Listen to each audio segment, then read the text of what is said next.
Assalamualaikum warahmatullahi wabarakatuh. Alhamdulillahirabbil alamin. Puji syukur senantiasa kita panjatkan kehadirat Allah Subhanahu wa taala. Salawat dan salam kita sampaikan pula kepada junjungan kita Nabi besar Muhammad sallallahu alaihi wasallam. Pemirsa CTV wilayah Medan yang berbahagia dan dimuliakan Allah Subhanahu wa taala, kembali kita akan berbincang-bincang dalam mata air dan kita akan melanjutkan perbincangan kita tentang makna syahadat bersama Ustadz Latif Khan. Assalamualaikum Ustadz. Waalaikumsalam warahmatullahi wabarakatuh. Iya, Ustadz, pada episode yang lalu kita sudah membahas sedikit tentang stigma, ya, stigma masyarakat tentang pembelajaran Islam, ya, kita kenalkan dalam konsep yang awal adalah syahadat. Nah, barangkali ini bisa kita angkat kembali sampai nanti barangkali kita akan masuk. Apa sih pentingnya syahadat dalam kehidupan orang? Kenapa kemudian pada masyarakat Quraisy pada saat itu ketika mendengar kalimat syahadat dia langsung geger gitu? Apa sih sebenarnya gitu? Nah, inilah yang perlu kita sampaikan dan barangkali perlu untuk dipahami secara utuh oleh masyarakat. Silakan Ustaz. Saya nggak pingin jauh-jauh ke masyarakat Quraisy dulu gitu kan. Kita pulang dulu. Sekarang ini pun sebenarnya, kenapa Barat? Kenapa mereka takut khawatir? Beberapa negara di Eropa sampai pada tingkat mereka sekuler. Bahkan mereka konsisten dengan sekularisme. Mereka tidak mau agama ikut serta masuk ke dalam wilayah pemerintahan. Tapi hari ini mereka membuat peraturan-peraturan, undang-undang, kebijakan-kebijakan pemerintah yang tertuang dalam peraturan perundangan mereka untuk bukan cuma menolak Islam. Hal yang remeh sebenarnya, mereka menolak burqa, menolak cadar, menolak jilbab. Karena mereka mengasosiasikan itu sebagai sebuah simbol pakaian yang memiliki semangat pergerakan, semangat perlawanan terhadap sistem imperium peradaban dari bagaimana cara berpakaian perempuan-perempuan di tengah mereka. Ini sesuatu yang menarik. Saya sangat yakin bahwa mereka sangat paham Islam. Mereka yang paling tidak menyukai Islam itu karena mereka paham Islam. Karena kalau mereka tidak paham Islam, pasti mereka tidak akan mengejar Islam ke sumber ajarannya. Mereka sudah cukup senang dan cukup tenang dengan mendengarkan Islam atau melihat fenomena penampilan umat Islam. Lihat, udah nggak ada masalah. Mereka khawatir kalau umat Islam sudah belajar serius tentang agamanya. Karena kalau sudah belajar serius, maka umat Islam akan mengangkat khazanah yang terpendam. Akan mengangkat begitu banyak sesuatu yang selama ini tidak mereka sadari, dan itu akan menjadi spirit besar bagi pergerakan hidup mereka. Ada sebuah anekdot menarik tentang seorang, saya tidak usah bilanglah suku bangsa, namanya juga anekdot, anak perempuan yang sudah pingin masuk Islam. Di kampung itu ada satu masjid yang seorang tua, nah ini pula dia, tak pernah mau Bilal atau istilahnya azan digantikan. Padahal suaranya sudah paraunya luar biasa. Tapi kalau azan harus dia. Satu waktu anak perempuan yang keluarganya sudah stres karena anak ini tetap mau masuk Islam. Lantas kemudian pindah ke kampung ini. Dan di pagi hari dia selalu mendengarkan suara pagi, siang. Dia selalu mendengarkan suara azan yang terus terang nggak mengenakkan telinganya. Itulah ceritanya. Lantas terakhir dia bilang sama bapaknya, kemarin aku pingin kali masuk Islam Pak, tapi setelah aku dengar ini suara apa sih gitu kan. Itulah suara azan memanggil orang-orang untuk, aduh kalau begini ceritanya mohon maaf aku nggak jadi masuk Islam. Si bapak lantas menyiapkan hadiah, mendatangi masjid tempat yang biasa azan. Dia cari mana orang yang biasa azan di sini. Kenapa? Karena saya mau beri hadiah banyak sama dia. Kenapa? Karena melalui dialah akhirnya anak saya tidak jadi masuk Islam. Kan begitu. Artinya apa? Ketika bicara dari sekedar penampilan, saya juga pernah ada satu cerita yang saya pernah dengar dari dosen saya dulu tentang seorang Jepang yang pingin masuk Islam. Lantas kemudian dia belajar dari sumber ajaran. Nah, ini kebalikan dari yang tadi gitu. Dia belajar, dia sudah pegang Quran dan semuanya, akhirnya dia mendatangin seorang yang dianggap mengerti Islam di daerah itu. Ketika dia duduk dan berbincang-bincang, masuklah seorang perempuan yang berpakaian rok mini ke dalam rumah. Dia memperhatikan dan bertanya, itu siapa? Dijawab oleh, kita bilanglah Ustadz itu, wah itu anak perempuan saya. Setahu saya dalam ajaran agama kalian, perempuan tidak dibenarkan berpakaian seperti itu. Jujur loh Pak Ustadz, anak saya jauh lebih baik pakaiannya ketimbang anak bapak. Saya tidak pernah izinkan dia pakai baju seperti tadi. syukur saya sudah belajar Islam dulu sebelum saya ngelihat anak bapak. Kalau tidak mungkin saya tidak jadi masuk Islam. Nah, ini kan fenomena kebalikan. Yang pertama si bapak terakhir masih hadiah sama tukang azan gara-gara anaknya nggak jadi masuk Islam, karena kalau memang begitu Islam, azannya separau itu, sejelek itu suaranya, oh maaflah, saya nggak jadi masuk Islam. Tapi yang kedua bilang apa? Saya syukur alhamdulillah saya duluan mengerti dan mempelajari ajaran ketimbang melihat tingkah kalian umat Islam. Nah, tapi begitulah, kalau kita bicara kembali kepada cerita kita di seputar stigma, saya melihat ya itu. Stigma ini kan akhirnya membentuk value, membentuk nilai, membentuk tata nilai berpikir kita bagaimana seorang muslim seharusnya berinteraksi kepada Islam. Akhirnya stigma ini membentuk value pertama, bahwa yang bertanggung jawab terhadap Islam itu hanya para ustadz. Kalau kami sih namanya juga masyarakat biasa, orang awam, kami kan ya apa kata ustadz lah. Kalau ustadz bilang, kami ikut, nanti kalau berdosa ya ustadz duluan, kami tidak. Nah, ini kayak kemarin gonjang-ganjing cerita hari raya, udah ikut saja yang mana, kalau salah kan yang salah pemerintah. Nah, itu bahasa yang sering muncul di masyarakat kita. Ya udah, dosanya pemerintah, bukan dosa kita. Nggak tahu saya dari mana sumbernya ini. Kaidah ini muncul begitu saja, kemudian kalau kita cari siapa yang memunculkan ini bahwa kalau salah nanti dia yang berdosa, kita enggak, kita aman. Itu enggak ada. Dalam Islam ya semua pelaku itu kalau itu salah dia akan mendapat dosa. Tapi dosa orang yang memberikan sunnah tidak benar akan berlipat dengan sejumlah orang yang mengikuti perilaku yang dia buat itu. Begitu. Ini stigma pertama. Masyarakat sebagian menganggap bahwa tanggung jawab berislam bukan semua. Apa sih, saya pernah begitu ngadapin pertanyaan masyarakat, apa sih kerjaan ustadz-ustadz ini? Loh, apa kerjaan ustadz? Ya memberi dakwah di tengah masyarakat. Ya kenapa sekarang begini tidak benar kondisinya? Nah, ketika muncul pernyataan itu value-nya saya bilang. Ketika mereka menganggap tanggung jawab itu akhirnya terkonsentrasi kepada majelis ulama, kepada para alim ulama, jadi setiap ada persoalan di masyarakat, mereka pulangkan. Kenapa kalian? Apa yang kalian buat dan sebagainya. Itu satu. Kedua, mengira bahwa kesolehan itu puncak dalam perjalanan usia. Seseorang itu akan, ya saya sudah usianya 60. Jadi kalau cerita-cerita jihad, cerita Palestina, ya kalian lah yang muda-muda. Kalau saya, pekerjaan saya udah harus ikut tirakat, sudah harus ikut suluk, udah harus ikut zikir sana, zikir sini. Ya namanya juga sudah tua lah. Saya kalau ada pengajian yang pakai sholat-sholat sunat ini bersama dan sebagainya, itu yang cocok sama saya. Tapi kalau cerita demonstrasi, takbir Allahu Akbar, hancurkan Yahudi, Israel apa semua, kemudian kebatilan berangus, itu kan ya kalian lah yang masih energik. Saya nggak tahu juga dari mana sumbernya ini. Dan saya sangat meyakini ini juga berangkat dari stigma syahadat. Value yang salah atau nilai yang salah yang terbangun dalam diri kita. Bahwa menjadi muslim yaitu punya etapa usia. Anda harus berada di ruang pergerakan kalau usia Anda sedang produktif. Tapi kalau Anda sudah tidak produktif, maka Anda sudah harus meninggalkan itu. Karena Anda sudah mau mati. Kalau sudah mau mati, banyak istighfar saja. Jadi kalau istighfar saja, istighfar saja. Persoalan kemudian rezeki Anda bangun dari korupsi dan sebagainya, Anda nggak usah harus bakar rumah, nggak usah harus pulangkan itu ke masyarakat. Yang penting Anda minta ampun saja kepada Allah di atas sajadah yang Anda beli pakai uang korupsi misalnya. Kira-kira nyambung nggak ini? Kan tidak nyambung itu. Nah, ini stigma kedua. Padahal perlu dicatat, Nabi SAW itu memulai karir dakwah dalam perang. Perang Badar itu usia Nabi, kalau di Indonesia sekarang usia pensiun itu, sudah jelang pensiun. Usia Nabi kalau saya tidak khilaf itu sekitar 53 tahun. Relatif tidak muda.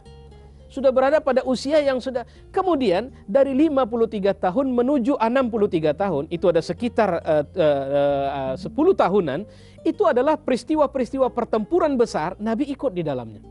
Artinya semakin tua ternyata semakin energik, semakin berani mati. Tapi mati apa? Mati syahid. Mati sebagai seorang yang menyadari, menyaksikan, meyakini, menerima dan membuktikan kebenaran Islam. Kalau kita kan semakin khawatir, semakin tidak semakin menganggap bahwa ruang suci dalam kehidupan kita hanya masjid. Di luar masjid tidak suci lagi, dan tidak akan pernah ada orang bisa menjadi orang suci di luar masjid. Sebuah kesalahan berpikir yang terbangun dari cara berpikir atau cara memahami akidah yang salah. Ketika kita memeras akidah cuma menjadi zikir kita. Ketika kita memeras akidah atau mensandera akidah itu cuma sekedar menjadi kalimat yang kita ucapkan setiap malam Jumat. Saya mohon maaf ini kepada pemirsa. Kita mentahlilkannya, kita menyebut-nyebutnya dari mulai suara apa kalau bahasa musik itu suara pelan, kemudian sedang, kemudian tinggi, dan kemudian kita mengalami ekstase, kemudian setelah itu meredak kembali, kita menganggap bahwa kita sudah menguatkan kalimat tauhid kita. Bukan itu wilayahnya. Ini muncul karena sebab sebuah pemahaman yang salah di tengah masyarakat kita, dan kemudian kalau kita belajar kepada sejarah, seorang sahabat yang akhirnya di usia atas 90 tahun dia masih semangat berangkat perang. Dan banyak anak-anak kecil yang di usia yang mereka belum layak dibenarkan berangkat perang, mereka berebut dan minta izin kepada Rasulullah untuk berangkat perang. Kenapa? Karena yang terbangun pada diri mereka adalah sebuah nilai bahwa mereka harus menjadi orang yang berharga. Hidup mereka harus berharga. Dan itu bukan di mata manusia, di mata Allah. Karena ketika berharga di mata Allah, Allah akan umumkan harga itu di hadapan manusia. Dan harga orang yang menyerahkan harga dirinya kepada Allah, itu jauh lebih tinggi daripada dunia dan isinya. Kenapa? Karena orang ini tidak akan bisa dibeli lagi oleh yang lain. Coba bayangkan komitmen batin yang terbangun seperti ini. Saya tadi bicara tentang perusahaan, dia membangun logo dan sebagainya, dia butuh biaya besar. Maka untuk membangunkan spirit ini, untuk membangunkan keyakinan ini, saya kira siapapun menyadari Indonesia sekarang tengah mengalami kegoncangan visi. Bangsa ini sudah mulai tidak jelas mau kemana, kita siapa, kepribadian apa yang harus tertanam kepada kita.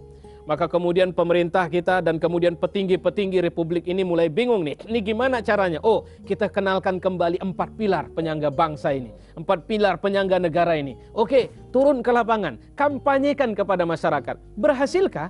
Kalau cuma sekedar ceramah-ceramah, itu tidak berhasil. Dan tugas Nabi yang paling berhasil dalam dakwah itu bukan ceramah. Saya mendengar sangat sedikit sekali orang dari Nabi ceramah masuk Islam. Pergi ceramah ke sini, kumpul sekian orang, kemudian setelah sekian orang ikut registrasi daftar hadir, kemudian registrasi, oke lah kalau begitu, itu Islam? Iya oke, kalau begitu saya masuk Islam. Tidak. Ternyata keberislaman orang ditandai dengan sebuah sikap batin yang tidak pernah goyang di diri Nabi dan terbangun dalam sistem akhlak, dan itu kelihatan. Makanya banyak orang yang kemudian tersadarkan, menerima, mencintai, tersentuh setelah mereka bertemu, mendengar, melihat, dan kemudian membuktikan dalam kehidupan mereka atau berinteraksi dengan Rasul dan para sahabat. Kalau begini ceritanya, maka pastilah atau aku akan terima Islam ini. Amr bin As waktu itu masih kafir. Dia bincang dengan Heraklius. Heraklius ini raja dari Imperium Bizantium. Ya, Rum Timur dia. Lantas kemudian, oke, jelaskan kepadaku siapa itu Muhammad. Apa yang dijelaskan Amr bin As adalah sebuah penjelasan-penjelasan yang apa namanya? Yang detail tentang akhlak Muhammad. Bahwa dia itu orangnya tidak pernah bohong. Sejak dia lahir di kampung kami, belum ada satu orang pun yang bilang dia pembohong. Dan seterusnya dan seterusnya. Sampai apa kata Heraklius di kursi tahta kerajaannya, dia bilang, kalau Muhammad seperti yang kau bilang itu, maka aku yakin satu hari kelak tahta kerajaanku ini akan berada dalam kekuasaannya. Dia cuma mendengar itu saja. Kenapa? Tapi kalau kau memang mengatakan dia konsisten seperti yang kau bilang itu, aku yakin ini akan diambil satu hari kelak. Nah ini Ustaz, ada satu hal yang menarik dari apa Ustaz sampaikan. Kalau kita bicara ini kan kita masuk ke wilayah syahadat. Artinya pemahaman syahadat ini kan muncul kalau kita melihat sejarah kembali Rasulullah ketika Rasulullah mendapatkan tugas sebagai Rasul, sebagai Nabi. Nah sedangkan akhlak Rasulullah itu kan terbangun sudah sejak lama begitu. Nah tadi Ustaz menyampaikan bahwa akhlak Rasulullah adalah cerminan sikap batin dari kokohnya syahadat. Nah sedangkan ternyata bahwa akhlaknya Rasulullah ini sudah terbentuk sebelum ditegaskan tentang makna syahadat itu sendiri. Nah ini bagaimana kita melihat itu? Saya tertarik ya dengan pernyataan ini. Saya karena baru baca nih. Tadi kemari saya sambil membaca tulisan Mutawalli Sya'rawi tentang Rasulullah SAW. Ya. Ada yang menarik diskusi Mutawalli Sya'rawi dengan Rasulullah, diskusi Buhairah, pendeta waktu Nabi berjalan berdagang ke Syams dibawa oleh Abu Thalib. Ya.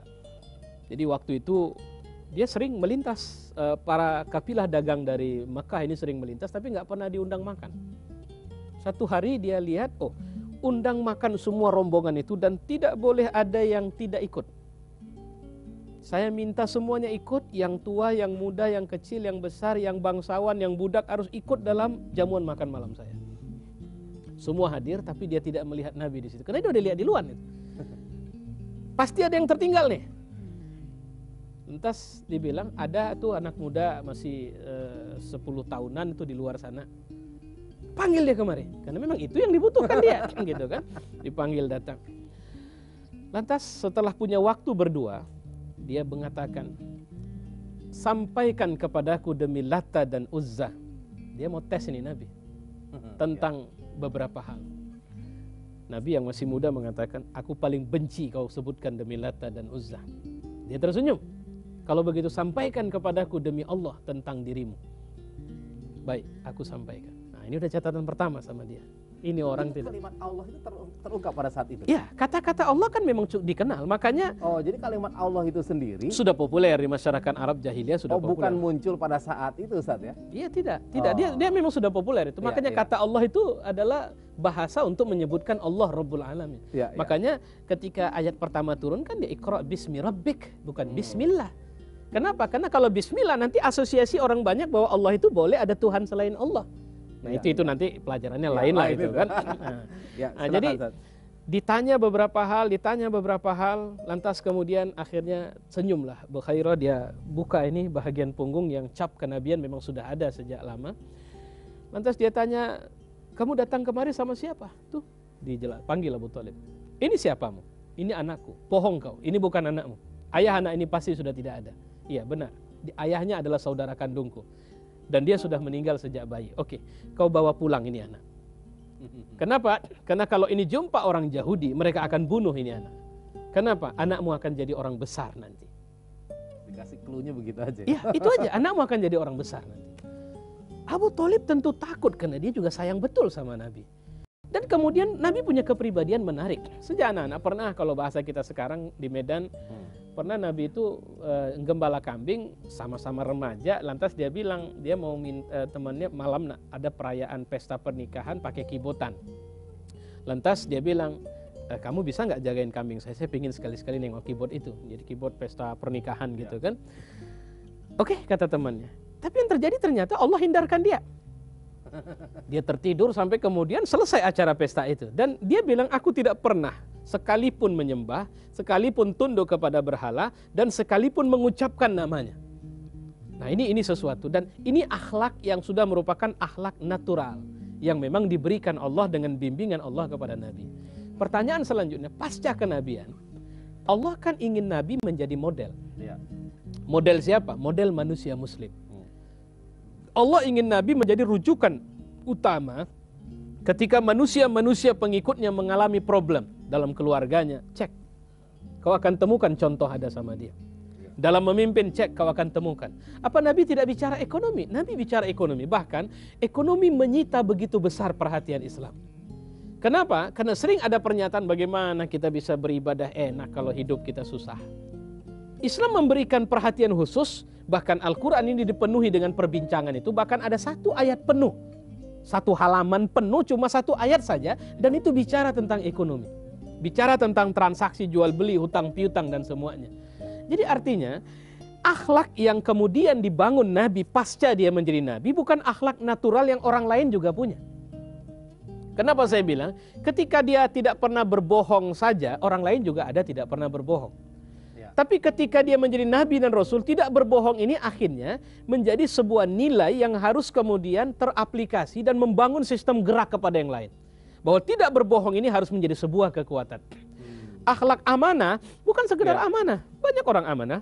Saya waktu kuliah, saya pernah mendatangi vihara, ketemu dengan Bante. Bante itu di bawah biksu dia. Dan subhanallah, ngomongnya luar biasa santunnya. Kemudian puasa itu cukup jaga, setiap Sabtu beliau berpuasa dan sebagainya. Kalau cuma sekedar menjadi orang baik ditandai dengan seperti ini, makanya Islam bukan agama rahib. Islam bukan agamanya para pendeta di vihara mereka. Islam adalah agama yang kemudian harus hidup pada tukang becak, harus hidup pada tukang cuci pakaian, harus hidup pada militer, harus hidup pada pengusaha, pada seniman. Islam adalah agama yang kemudian ketika bicara ibadah, dia bicara pada satu titik, kalian di masjid. Tapi setelah keluar dari masjid, Anda harus mengaplikasi dalam semua urusan hidup Anda. Baik, saya narik sedikit Ustaz, menarik ke apa yang pernah Ustaz sampaikan juga. Ini supaya ada pemahaman yang pas gitu ya. Tadi Ustaz menyampaikan pada kalau nggak salah episode yang lalu, syahadat itu menempati posisi terdepan, artinya nomor satu lah gitu. Kemudian di situ barulah ada yang namanya akhlak, kemudian ada yang namanya muamalah dan sebagainya. Nah, tetapi tadi kalau berdasarkan sejarah Rasul, yang terjadi kan justru kalau dilihat dari syahadat dalam pengertian pengucapan yang formal ya, itu kan kalau dilihat dari kerasulannya itu sendiri, kan itu terjadi ini adalah duluan. Nah, sehingga banyak akhirnya orang memahami ya kalau begitu kita belajar ya dulu Rasulullah akhlaknya baik sebelum mendapat kerasulan. Itu yang harus diluruskan. Ekonomi sudah berjalan, kalau gitu belajar ekonominya dulu begitu. Itu yang harus diluruskan. Pertama, interaksi kepada Islam itu harus dimulai dari syahadat. Ada orang datang mau masuk Islam sama Nabi. Saya pingin masuk Islam. Tapi gini Muhammad, masih banyak urusan. Kalau bisa saya minta waktu 2 minggu. Nabi bilang apa? Jangan 2 minggu lah. Jadi 4 minggu. Orang itu terkejut. Loh, kamu nggak mau saya masuk Islam? Ya mau, senang kata Nabi.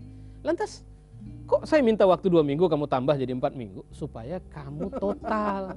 Jangan tanggung masuknya. Kan kamu mau mikir-mikir kan? Ya, mikirnya 4 minggu aja. Karena begitu kau masuk ke wilayah Islam, kau akan diikat dengan sistem ini. Jadi kalau kau masih merasa, nanti gimana ya saya mau masuk Islam, tapi kerjaan saya ada ribanya. Gimana ya? Atau seorang anak muda yang pernah datang sama Nabi, ya Rasul, saya tertarik betul nih masuk Islam. Cuma terus terang, saya punya penyakit, nggak, saya kalau malam itu harus berzina ya Rasul. Nah kalau bisa, kalau bolehlah berzina itu haram, tapi exception. Saya buat kekecualian kalau bisa untuk saya jadi sunat hukumnya, gitulah kalau pakai bahasa kita. Jadi bolehlah. Nabi jawaban Nabi sederhana lah Pak, tidak ada masalah. Tuh, para sahabat udah terkejut nih. Kenapa? Kok bisa nggak masalah? Sementara sama kami dilarang. Ditengok muka orang ini, ditengok muka Nabi gitu. Nabi sambil senyum bilang, ya diajak dialog nih orang. Diajak dialog. Kenapa nggak harus berzina? Ya udah dari dulu ya Rasul nggak bisa ninggalin gitu kan. Terus ini panjang ceritanya sampai terakhir dia keluar dan dia mengatakan bahwa tidak ada perbuatan dosa yang paling aku benci kecuali berzina. Itu hanya beberapa saat setelah keluar.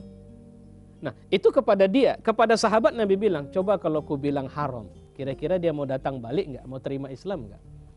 Tentu nggak.